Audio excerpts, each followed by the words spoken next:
Quinta Brunson to develop and star in Betty Boop.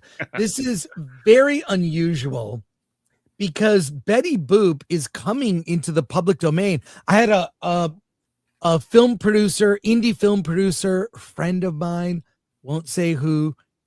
He's looking for scripts for a Betty Boop inspired horror movie because Betty Boop is coming into the public domain. So this is very weird. Quentin Brunson to develop and star in Betty Boop, a feature film from Fifth Chance Productions and Fleischer Studios. Now it's odd when I've seen pictures of her. She does have the kind of round face, those big eyes. Like she actually does.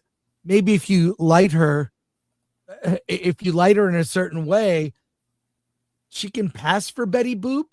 But I think that people have kind of grown tired of all this. Matt Walsh, who, by the way, Matt Walsh did a video recently about Star Wars. Did you know that you and I are featured in the video? Yes, I saw it. Okay, I need to do better on these out of the theater reactions.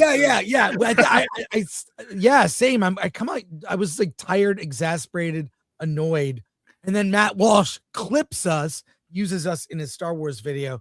That's you can look it up on his channel. But he had a response that I think. Just take a look at this. Can you read this, Alan? I'll blow it up. Here. Yeah.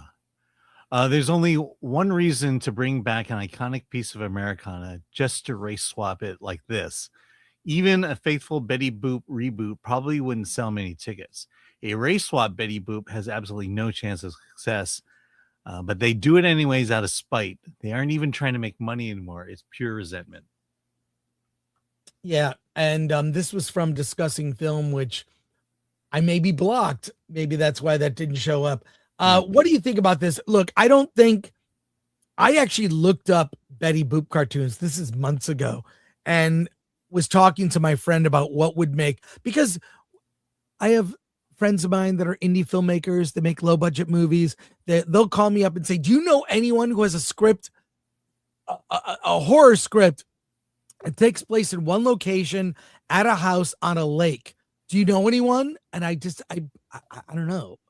So my buddy was asking me, for a horror script that could be like a Betty Boop movie. We've had Popeye the Slayer Man and an award this winning movie. I really don't care about Betty Boop. I think Quentin Brunson kind of looks like her, but audiences, I think, are immediately turned off knowing it's a race swap. What are your thoughts, Alan? Yeah. I mentioned on X that, the comment I made was because of course we have to do this. We've got to. This is not a surprise. This was going to happen. So I decided, because I was getting pushback on my comments, I decided to do a little bit of research. Betty Boop was inspired by white Broadway star Helen Kane, who culturally appropriated the character from black jazz singer Baby Esther.